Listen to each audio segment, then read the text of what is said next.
Nous avons deux invités. Bonjour Philippe Grimbert. Bonjour. Et Luc Michel Foissier. Je pense qu'on peut déjà les applaudir. Merci, merci. Alors, Luc Michel, je crois que vous vouliez parler du livre Un secret.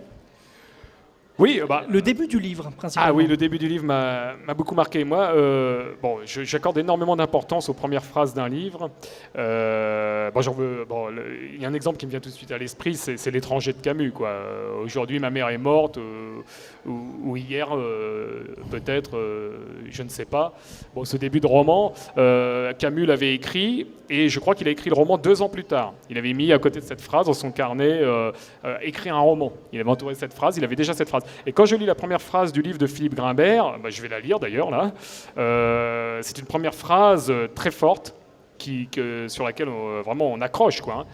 Fils unique, j'ai longtemps eu un frère. Donc tout est dit sur cette phrase. Je crois que la note du livre est donnée déjà sur cette phrase. Alors moi j'ai une question, si je peux me permettre, je vais faire journaliste. Allez-y. Philippe, est-ce que cette phrase a été écrite longtemps avant le début du livre? Est-ce qu'il y a eu un travail particulier sur cette phrase? Je suis persuadé qu'il y a quand même quelque chose autour de cette phrase. Il y a une histoire avec cette phrase. L'histoire, c'est qu'elle n'a pas été écrite avant le début du livre. Elle a plutôt été écrite tranquillement en tête du 2e ou du 3e chapitre. Parce que cette phrase m'est venue pour introduire le 3e chapitre. Et c'est mon éditeur, qui est quand même parfois de bon conseil, qui m'a dit il faut que le livre commence par cette phrase, pas le 3e chapitre. Donc il y a quand même une histoire, en effet. J'aimais bien cette phrase, ne jouons pas les faux modestes. Je trouvais que cette phrase était marquante, mais elle me suffisait comme tête de chapitre en 3e position. Et puis c'est sur les conseils et l'incitation de mon éditeur que j'ai commencé le livre sur cette phrase. Alors on rappelle aussi que c'est carrément autobiographique, hein, vous ne vous en êtes pas du tout caché. Pas du tout, bien sûr. Bien que très romancé, c'est quand même autobiographique. Pourquoi très romancé d'ailleurs? Parce que c'était la seule solution que j'avais pour raconter cette histoire. Je veux dire que j'en savais quelques éléments. Vous savez, j'emploie souvent cette image des piles d'un pont. Les piliers du pont que j'ai construit sont des piliers autobiographiques et qui concernent vraiment l'histoire de ma famille. C'est ce que je sais de l'histoire de ma famille et j'en sais assez peu. Les circonstances exactes des événements que j'y décris, je ne les connais pas exactement. Il a fallu que je fasse appel, je n'avais pas le choix, à mon outil préféré, c'est-à-dire l'écriture romanesque, pour faire de cette histoire un roman, c'est-à-dire construire des arches entre les piles de ce pont-là. Alors quand il y a un livre qui reçoit le prix Goncourt des lycéens en 2004, quand il y a Claude Miller qui décide de le porter à l'écran, est-ce qu'on n'est pas finalement dépossédé de sa propre histoire? Non mais au contraire, je trouve que c'est formidable d'être dépossédé. Oui, vous avez raison d'une certaine façon. C'est pas qu'on en est dépossédé, parce que dépossédé serait dire qu'on perd quelque chose. C'est-à-dire que cette histoire devient celle des autres aussi.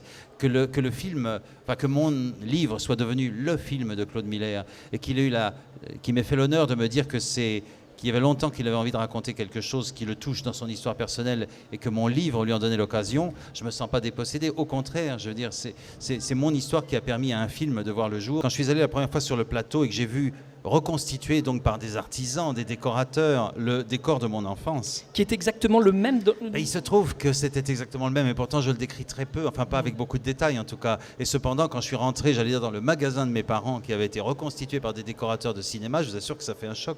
Les publicités de l'époque, les comptoirs, la caisse, exactement comme je les ai connus, et tout ça construit pour faire un film. C'est assez troublant.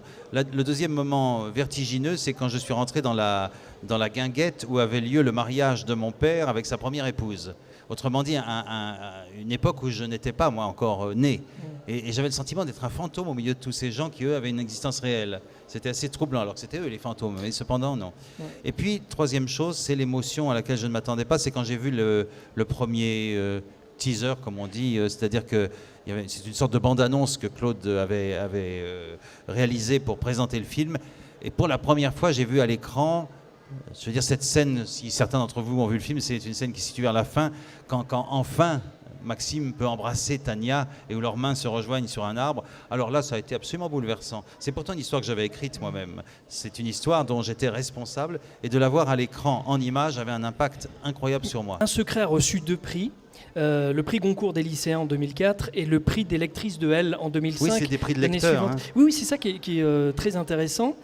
Qu'est-ce qui vous a le plus touché, l'un ou l'autre ou les deux? Et c'était formidable parce que c'est des lectrices passionnées, donc c'était très bien. Mais j'ai été davantage touché par le prix Goncourt des lycéens parce que c'était une surprise totale que des jeunes gens de 2000 lycéens qui votent et qui choisissent votre livre. C'est un plaisir immense, surtout quand vous n'avez pas écrit pour les lycéens. Ça, je leur disais à chaque fois, je n'ai pas pensé une seconde à vous en écrivant ce livre. Et je me dis aujourd'hui, heureusement, parce que sinon j'aurais fait ce qu'on appelle la littérature jeunesse. C'est pas que ça soit pas bien de faire de la littérature jeunesse, mais je veux dire, c'était pas du tout mon ambition. Je pensais m'adresser à des gens de ma génération ou de la génération de ceux qui m'ont précédé, qui ont connu l'horreur de la Seconde Guerre mondiale. Et puis voilà que c'est des jeunes gens, des jeunes lycéens qui choisissent mon livre, qui me disent qu'ils sont bouleversés, que ça a réveillé des choses en eux, que ça leur a fait découvrir cette période, qu'ils ont eu aussi beaucoup de secrets internes dont ils viennent me parler.